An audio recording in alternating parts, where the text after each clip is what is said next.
In this video I will show you how to remove sold out or unavailable items in your TikTok shop in just one click. If you are new to this channel, please subscribe or click the follow button to be updated with our latest upload. Now let's go ahead and open TikTok. Then go to your TikTok shop. Click Manage Showcase. You will see and hear all the products that you added in your shop.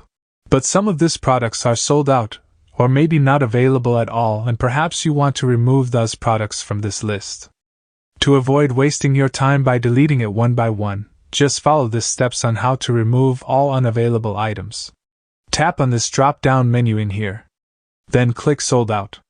If it's only one, just tap on this 3 dots, then click Remove Product. Tap on that drop-down menu again, then select Unavailable. So what you're going to do is tap on this button right here. Then select All Products. Now click this Trash button. And that's it, you've successfully removed all those unavailable products in your TikTok shop. For more how-to tutorials, please subscribe or click our other videos to keep on watching.